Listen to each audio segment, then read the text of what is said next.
Hey there, Mr. Redder here. Welcome back to another episode of Reddit Podcast Stories. Our first story we'll be reading today: Steal my essay? Lose your full ride scholarship. After that, I don't want the car. And after that, am I the jerk for buying my son an apartment behind his dad's back? Now for every thumbs up this video gets, one Karen loses her full ride scholarship to her dream college. Your mom goes to college? Napoleon Dynamite will always be the GOAT. So please smash that like button and subscribe and turn on notifications for new stories from Reddit every single day. Steal my essay? Lose your full ride scholarship. I, 19 female, am a sophomore in college, and I have a friend, Tia, who's 18. She's in high school and applying for colleges and scholarships. I helped her throughout the college process, and she ended up getting into her top college, and she got a full ride scholarship. I was happy for her until recently. I was talking to a mutual friend of ours, and she started gushing about how Tia's essay was so heartfelt and beautiful. I asked to see it because I thought she had just forgotten to show me. She showed me many of her essay drafts, but as I was reading it, I was completely taken aback. The essay was one of my college essay drafts, which I had shown to Tia for reference on writing techniques only. I made this clear. I was livid. The essay was really personal, and she barely even tweaked it up. It was almost entirely copied and pasted. I trusted her with it, and this is what she did. In a fit of rage, I gathered all of the evidence of me helping her with her college process, including evidence of me sending the specific essay to her, and I showed it to the school. She not only lost her scholarship, but she also lost her seat in the school. Now people are calling me dramatic and shaming me for robbing her of her education. She's the only person in her family to get into college and receive an academic and athletic scholarship, so everyone was rooting for her, including me at one time. And while I didn't expect the outcome to be so severe, it was. Right now I feel bad. I feel terrible. I feel like she took advantage of me, but I didn't want to be the cause of something so horrible. I did myself a justice, but at the cost of someone's dreams. Now I'm wondering if what I did was justified or not. Am I the jerk? I'm probably going to get downvoted, but not the jerk. If she's plagiarizing just to get in, she's definitely not going to survive her first semester in college. Most colleges have a no-nonsense policy with stealing other people's work. I've seen a lot of my peers who just forgot to cite their source properly for their quotes, and they got in trouble with the school for it. So yeah, not the jerk. Agreed. If Tia couldn't honestly get into her dream school on her merit alone, she wouldn't survive it without extensive nepotism and/or wealth, which I'm assuming she doesn't have. Frankly, getting in is the hardest part in my opinion. Yikes. This may not end up being popular, but not the jerk. If Tia really copied your story, then that would be plagiarism, and it's a dishonest way of getting into college. It sucks she lost her acceptance and full ride, but she didn't really earn it in the first place if she cheated to get in. Well, who do you think is the jerk? OP or Tia? Please let us know. You copy my work, you bet your butt I'm reporting you.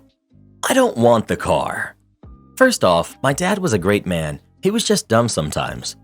So, background. I'm one of the youngest from a very large family. My mom passed when I was 10. My dad, bless his heart, was from the generation where the man worked and the woman took care of everything at home. When my mom passed, the responsibility of everything at home fell to the kids.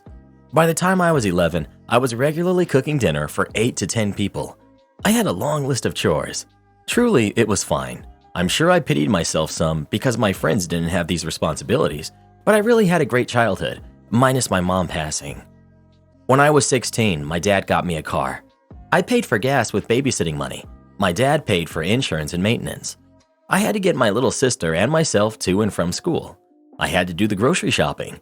I had to get the two of us to practices and meets. I had to run chores. I was responsible for driving her wherever she needed to go. My day consisted of getting to school, getting home, grocery store, making dinner if it was my turn, homework, practice, bed. Meets were on weekends. I never went out. I was never in trouble. I was an honor student. I'm not trying to toot my own horn, but I was a good kid. All was well, relatively. And then my dad got a new girlfriend. Her kids were in high school with me. She told him that if I got to have a car, I should be fully responsible for it. After all, her kids were. So my dad sat me down and said, I've decided that if you want a car, you have to pay for it. I expect you to take over payments, maintenance, and insurance. I told him I couldn't afford that. He told me I'd have to get a job. I said I had no time for a job. He told me I'd have to figure it out. So, cue malicious compliance. Guess what? I went and got my keys and handed them to him. I told him I didn't want the car anymore. He was a little shocked, but I guess he thought I'd come crawling back for it soon. The next morning, my sister and I missed the bus. I had to wake him up so he could drive us to school. He was ticked. We got a ride home from school. At 5:30, when dinner was supposed to be on the table, I was reading on the couch. He came home. "Where's dinner?" I said, "Oh, I didn't have a car to get to the store. I'm sure there are some leftovers you can heat up." He told me I'd have to start walking to the store. I told him I didn't have time. Finals were coming up. Didn't he care about my grades? An hour later, I told him it was time for practice. My sister and I needed a ride to and from practice. He told me to call a friend. Sorry, I can't. No one on the team lives in this town. It would be really out of the way for anyone else. He drove us. Then he picked us up, silently fuming the whole way. The next morning, oops, we missed the bus again. I had to wake him up again. Plus, he had no orange juice in the morning, on account of no one going to the store. Once again, no dinner on the table. He had to drive me to the store when he got home. Once again, we needed a ride to practice. I informed him that the meet that weekend was an hour away, and we had to be there at 9. That was enough for him. It was probably the most parenting he had done in 30 years of being a father. He called me to the top of the stairs. He tossed my car keys to me. "I've decided you can have your car back. I'll pay for half of the payments and half of the insurance. You can only use it for school, practice, meets, chores, and driving your sister." I laughed, tossed the keys back, and said, "That's all I use it for anyway. I don't want the car. Sell it." 5 minutes later, he's screaming my name from the bottom of the stairs. He overhand whips the keys up the stairs. Y'all, my dad never got mad. His new deal was he'd pay for everything but gas, but I wasn't allowed any personal use of the car. I said, "So I have to pay to do chores and I get no benefit from it? No thank you." And I tossed the keys back down the stairs. Half an hour later, he demands my presence in the living room. He calmly said he would pay for everything but gas. I'd have the use of the car when I wanted, but I had to do all the stuff I'd previously been doing without complaint until his girlfriend got into his head. He didn't phrase it like that, of course. Then he said, "I hope you learned a lesson here." I did. I certainly did. Y'all, please refrain from calling my dad names. He passed several years ago. I loved him very much, and you're bumming me out. He raised us to the best of his abilities, and all his kids are happy, fairly successful, and very, very close. Please just enjoy the story of malicious compliance and teenage triumph. Am I the jerk for buying my son an apartment behind his dad's back? My son, Aiden, who's 23, moved back in with us upon graduating college as my husband wanted. My husband's original plan was to have Aiden live with us for free, but stay home and help with his disabled younger brother, who's 16. Aiden started complaining about needing money and wanted to find a job. My husband was against this and even offered to double his allowance, but Aiden was growing tired of staying at home. So he began looking for jobs here and there for over a year, but none of his job applications came through. He'd just apply and they never got back to him. We were confused by this until recently. I found out my husband was behind all of the job applications being canceled. He'd wait until Aiden applies, then he'd proceed to cancel the application by impersonating him and using his email. I blew up at him for this, but his justification is that he's just trying to make sure that our younger son is cared for by Aiden, and said that Aiden has been a big help and him getting a job will affect his care for his brother. I went ahead and rented an apartment for Aiden and told him to stay there until he finds a job and starts paying for it himself. Aiden was hurt upon knowing what his dad did. My husband was livid when he found out. He called me unhinged and said that I was separating the boys and teaching Aiden to become selfish and care more about a job than his family. He also said it was a huge decision for me to rent an apartment without even running it by him. He's been giving me crap about it and is calling me a terrible mother for encouraging Aiden to be selfish and self-centered. He said I needed to see and understand why he did what he did. Edit, a few things to mention. 1. My husband says that since he and I have health issues, then we could use Aiden's help.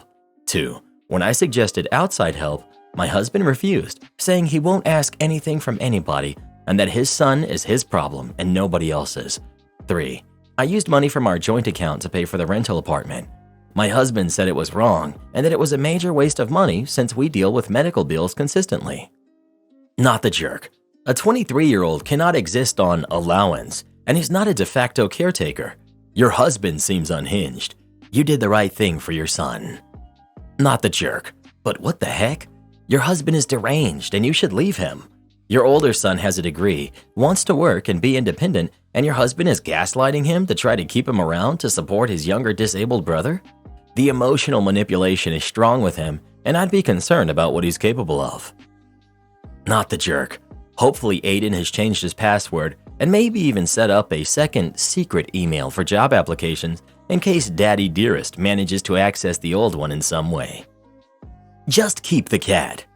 A little over 6 years ago, my husband was at the grocery store, and right outside the door, he found this skin and bones dirty fluff ball. He had a paw that seemed to have been crushed at some point. Well, he brought him home. We got him cleaned up and fed him. He was just a kitten, but devoured 2 full cans of cat food, clearly very hungry. Well, we did the right thing. We took a picture of him and posted him on Facebook, asking if he belonged to anyone, and said we were happy to keep him if he didn't have a home.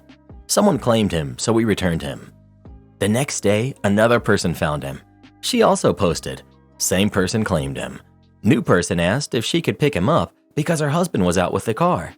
She said she couldn't and told the rescuer to just put him outside and he'll find his way home. The rescuer lived about 2 miles away from her. It was freezing outside, snow on the ground. Rescuer said she wasn't comfortable with that. Some people who had seen our post and the new post started politely suggesting that it would be safer to keep him inside. His owner lived next to a busy street across from the grocery store where my husband originally found him. She started getting angry and defensive, saying it was impossible to keep him inside, blah blah blah. His crushed paw was brought up and she said he was just fine. Then she said, "If you all think you know better than me what's best for my cat, just keep him." K. Second rescuer messaged us. She had since found our previous post and said she couldn't keep him because she already had enough pets and asked if we still wanted him. We said absolutely. My husband went and picked him up. Original owner really lost her crap then. She started messaging us saying that she was going to call the cops because we stole her cat. I replied with a screenshot of her comment saying to keep him. We took him to the vet. Vet estimated that he was about 8 months old. He said that the paw didn't seem to be causing him any pain, so an x-ray wasn't necessary unless that changed. Neutered him, gave him his shots, flea meds, ear mite meds, and wormer for our 2 resident cats as well, because fleas, ear mites, and worms are very contagious. Resident cats, Connor and Murphy, hissed at the new kitty. We named him Mickey for about 2 days. Then they were all friends. As I mentioned earlier, it's been about 6 years. Mickey has never once tried to get out. He's partial to my husband, but will cuddle with the rest of us if my husband isn't home. Guess he remembered who saved him. As for the original owner calling the cops, if she did, they told her to kick rocks. They never showed up. I saved that screenshot though. All 3 of our boys are very happy and healthy indoor cats. Drink on the job? Pay the price. This happened about 4 years ago, and I've been itching to share it here recently. I used to work for Big Brown as a delivery driver. At the time, I was still a cover driver, which is essentially a full-time driver without a permanent route. Every day you'd go in not knowing what part of the city you'd be delivering to. It really sucked. I had started to get dispatched to a pretty nice area regularly since the regular driver was out for a few months and felt like I was hitting my groove. I could tell, with pretty decent accuracy, how long my day would be just by looking at the stop count, and the route was just outside of the city and what we all considered the countryside, so it was beautiful too.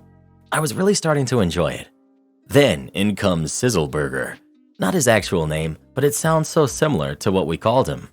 Sizzle was a cover driver like me, but he had about a year of seniority on me. That meant that he was allowed to choose which route he wanted to take based on who ranked lower than him. The rules about this were always weird. Like when I would try to do it, management would push back and say that I wasn't allowed even though it's in our contract.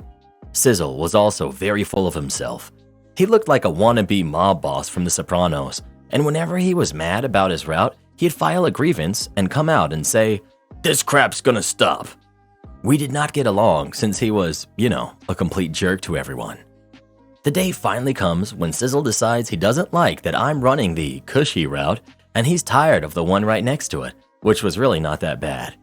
I had looked at the dispatch list and did my little time calculation, so I knew that I could finish his route faster than I could the cushy route, so I patiently complied and went to work.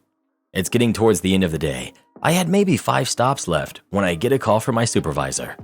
"Hey, Robot Turkey, you're really not gonna like this, but I need you to go take 30 stops off of Sizzleburger because he has 70 stops left." Me, you gotta be kidding me. You know he bumped me from the route this morning. I know.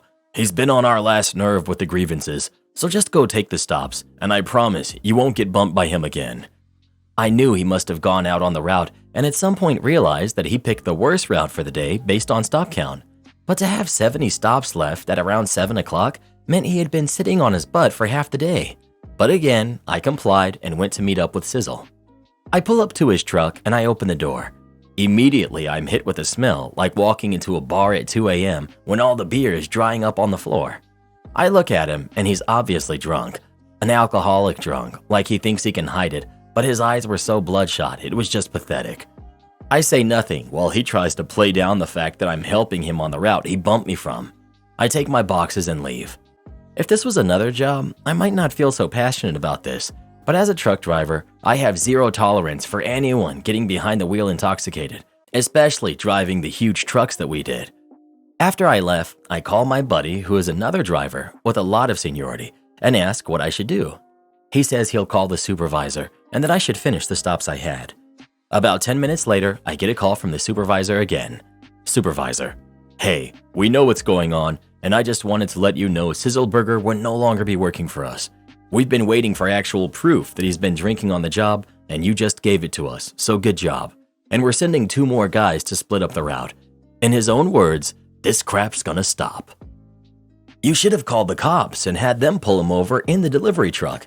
It may have caused some problems for your company, but if your company thought he was drinking on the job and they were just waiting for proof instead of being proactive, like sending a supervisor out into the field with a breathalyzer and pulling his truck over and telling him to blow, they deserve it. They put many, many lives at risk." Am I the jerk for walking out of an interview because I was unprepared and causing the referrer to get in trouble? I, female 18, live at home with my parents and attend community college so I can save up to transfer. My big sister, who's 21, also lives at home but goes to a real college nearby. Her words. I've been looking for a part-time job and asked my sister if the restaurant she waitresses at has any openings. She said maybe, but that was a few weeks ago and I never followed up. Cut to the issue. She came to my room last week and asked me if I wanted to get lunch with her, and I said sure. I assumed we'd just go through drive-thru, so I wore fuzzy slippers, the outdoor kind, sweatpants, a high school t-shirt, and my hair was kinda dirty in a bun. I wasn't expecting to see anyone. We've only ever gotten fast food together. We only eat at sit-down places with our parents. We pulled up to her restaurant, and I told her I wasn't really dressed for that, so could we eat somewhere else? She said not to worry about it, and we went in. She immediately went to say hi to her friend at the hostess stand and left me with her manager. I thought it was weird that the manager was standing in the front until she told me I was there for an interview. Apparently, my sister did get me an interview, but thought it would be hilarious to embarrass me in front of her coworkers by catching me off guard. I was so shaken that I immediately said, "Sorry, I wasn't expecting this," turned around and just left. At the time, my sister couldn't stop laughing and didn't say much, but apparently she's now facing consequences at work because our manager is really upset at having her time wasted and thought what my sister did was unprofessional and not funny. I don't think she'll get fired, but she had her hours reduced and a formal write-up. Now my sister is blaming me for making her look bad by not going through with the interview. Her friends have called me mean names, making me feel horrible, but I'm so torn. I haven't told my parents yet because I'm really embarrassed and I don't want to get in trouble. My friends are split between thinking I should have tried to be strong and finish the interview, but others are supportive of my decision. I don't know anymore. I'm just really confused. Not the jerk. Your sister attempted to humiliate you for a laugh, and her boss reacted predictably to her unprofessional, terrible behavior. Actions meet consequences. Exactly. OP, you're not the jerk, but your sister is. She doesn't tell you about the interview, wants you to be humiliated and laugh at you with her friends. Karma got her good, and I'm glad the manager saw through it. But OP, stand up for yourself. Don't let her bully you. Not the jerk. It was your sister who put you in this situation. She thought it would be funny to humiliate you. I find jokes about you funny. Why don't you find jokes about you funny? So how is it your fault at all? Take my laptop home? Sure. Working in a small company in the Netherlands as a warehouse manager for over 3.5 years. I'm leading a team of 5 people doing the physical work, and I basically take care of all administrative work regarding import and export. During lockdown, some people were forced to leave, and their jobs were divided among the other staff. Some left without leaving important information regarding their work, which left us with a lot of extra work. Because of that, our boss made it so that everyone needed to assign someone as their deputy. This way, there would always be someone to do the work needed. I had a guy from our warehouse, I'll call him Steve, who I taught how to arrange export, receive stock, etc. Steve would do that when I wasn't free. In the beginning, I had not yet taught Steve everything, and he would not respond to incoming emails on my computer. During this time, all of our computers were replaced by new laptops so everybody could work from home if necessary. One day, I had taken a day off, and an email came in from sales who were working at home with an urgent order to be taken care of. A customer needed a piece of equipment for a machine of theirs, and it had to be sent the same day to be delivered the next. Machine stopped working, costing the customer a lot of money. Transport had to go through customs, and that was something Steve hadn't learned yet and didn't respond. The next day, my boss was angry at me that I didn't respond. When I told him that it was my day off and Steve didn't understand everything yet, he replied that I had to take the laptop home when I took a day off in case of emergencies. That's what the laptops are for. I told him that Steve could not do his job without it. He said that it's my job and not Steve's. Okay then. Fast forward a few weeks and I take another day off. As told, I took the laptop home. I told Steve that I would do that and to tell everybody who wanted something that he wasn't able to help and to send a mail to me.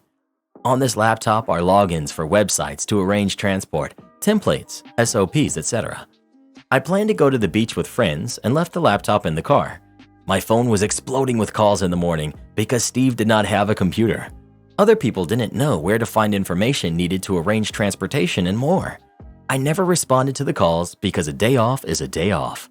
When I got back in the next day, my boss was furious. When I told him that I did exactly what he told me to, he immediately told me to leave the laptop at work the next time and to share important information with others in case something happens with it. Am I the jerk for calling my mother-in-law delusional?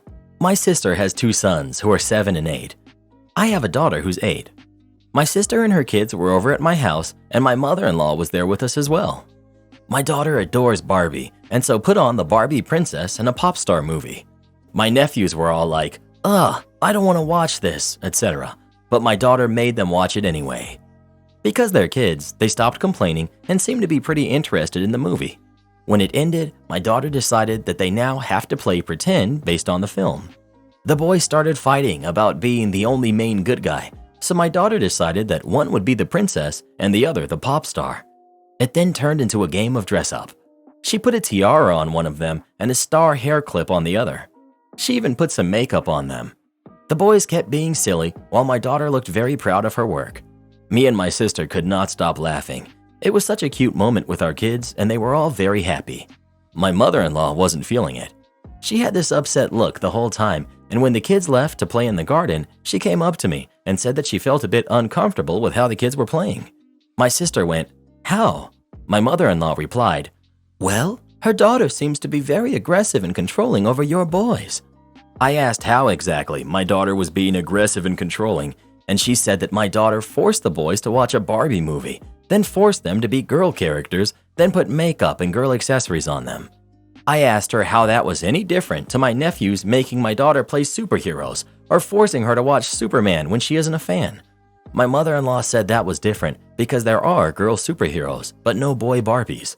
I basically just went, "You're not making any sense, and I'm not listening to this anymore." My mother-in-law kept trying to explain herself though, but I walked away. She then tried telling my sister, but I told her to follow me. My mother-in-law then accused me of being mean and disrespectful and said that I'm raising her granddaughter and she has a right to be concerned about her behavior.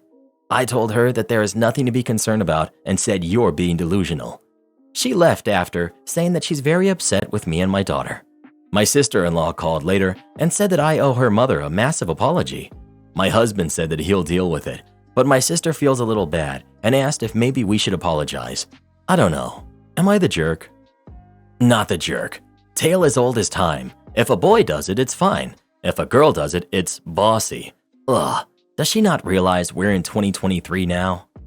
Not the jerk. She hasn't heard of Ken? He's literally the male Barbie. Not the jerk. The boys were having a good time and they all share in each other's interests. I'm not sure why your mother-in-law is upset that your daughter can take charge from time to time. You're the jerk. Where's the dad in all of this? My brother and his wife let their sons do this kind of crap when they were growing up.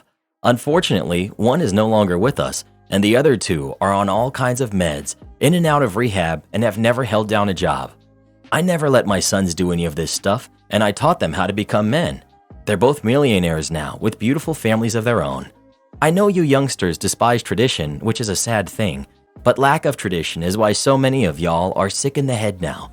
My heart goes out to those kids, and I hope that they can become something great despite their lack of parenting and guidance. I know a Costco cake when I see one. I was just reminded of a story from a job a few years back.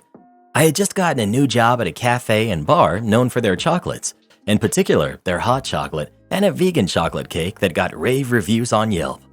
One of my first shifts, I was alone in the cafe. A little ding comes through the iPad for a DoorDash order. I wasn't trained on any of this, but the order is fairly simple, so I figure it out. An almond milk hot chocolate and a slice of the famous vegan chocolate cake. I go for the to-go container and open the display fridge to a very familiar sight. Sitting on the distinctive oversized black plastic cake tray, sans clear cover with ingredients listed, is just Costco's old chocolate cake.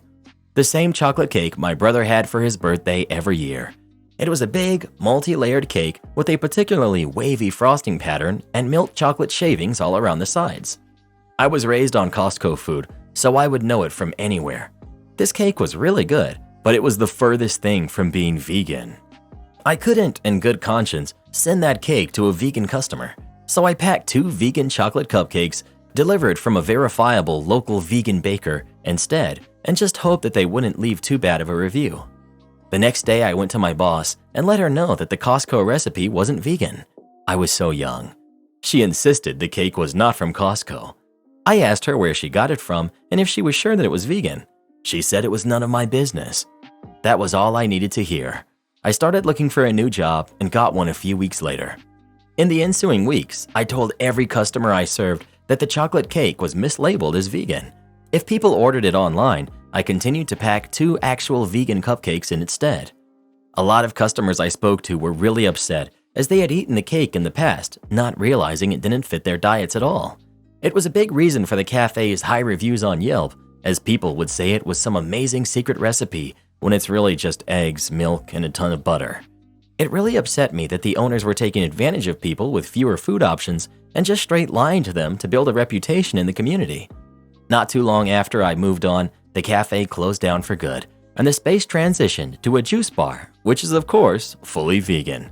It has great reviews from the locals on Yelp. Good for you. It's a pathetic excuse for an owner or GM to knowingly and repeatedly pass something off as vegan that clearly isn't. Karma can truly be a jerk sometimes. They got what they deserved. As a caterer, I have recognized an awful lot of supposedly homemade cakes as being from some of the wholesalers, including one cafe which sells a Costco chocolate orange cake as homemade. Am I the jerk for sending my son to stay with his dad because he left the door unlocked? I, 45, am a single mom. I do not have a lot of rules, but I expect the few I have to be followed because they are both for safety and common courtesy. My 18 male oldest son has always had difficulty following rules. He's also extremely irresponsible and does not seem to understand how his actions affect others. Lately, when he does something wrong, he gets irrationally angry about it or tries to rationalize it. Any comment, even constructive criticism, is met with aggressive anger and name-calling. By his own admission, he has anger issues. He's working on them, and he sees a therapist regularly. He even blows up at himself when he's alone in his room if he spills a drink or stubs his toe. It's completely over the top. Now that he's legally an adult, if we have a disagreement, he will immediately start yelling, name-calling, and say that he's an adult and I can't tell him what to do. He's made some poor decisions that have negatively impacted our family and does not seem to understand consequences at all. If this was any other relationship and not my kid, I would have ended it a long time ago. I'm sick of his blow-ups and being called names in my own home. And I'm sick of him doing whatever he wants with no regards to how his actions affect others. It's caused a lot of unneeded stress. Tonight I hit my breaking point. He went out, and when he got home, he did not lock the door or even check to make sure it was latched. I heard him come in and called out to lock the door because I was in the back of the house at the time. He ignored me. The door was left wide open and one of our cats got out and is now missing. This is not the first time that he's failed to close or lock a door. I have woken up twice in the last year to discover my front door wide open in the middle of the night. Luckily, both those times our pets were secured in other rooms and did not get out, and thankfully no one came in.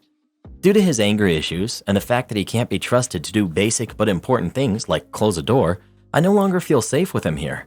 I called his father tonight in tears, and he immediately came over and helped look for our cat. He spent hours combing the neighborhood with me and agrees that our son's behavior is not okay. Our son did help look for the cat, but he doesn't understand why I'm so upset over a mistake. I told him a mistake that keeps happening is a choice and that he has no regard for our safety or how his actions affect others. For the safety of me, my other kids, and our pets, I asked his father to take him to stay at his house for now. Our son is mad at me for doing it, but I need a break from him. I'm heartbroken our cat is still missing and worried about how my other kids will react when we tell them, and I'm so angry that it all could have been prevented. So, am I the jerk? Edit. To those of you who have reached out with concern for my son and the cat, thank you all for the advice. Info. I was diagnosed as an adult with ADHD. It is suspected, I had suspicions during lockdown shutdown and online learning, that he has it as well. He has not been formally diagnosed due to personal interests and possible careers due to the stigma associated with it, meaning he would be unable to pursue a career in either of his chosen fields with an ADHD diagnosis. His doctor and therapist are both aware, and he's been working through it in therapy, coping skills, anger management triggers, etc. I thought we were doing the right thing to protect his future, but now I'm afraid it isn't the best decision. I will reach out to the therapist for advice. Not the jerk. He's endangering you and your safety and possessions. His continued inability or unwillingness to take responsibility is very childish. He says he's an adult now? Fine, then take responsibility for your actions. I suggest you change the locks. Support our channel by joining as a member today, and we'll give you a shout out in our next video. Or come watch this video next. You won't believe what Karen does in that one.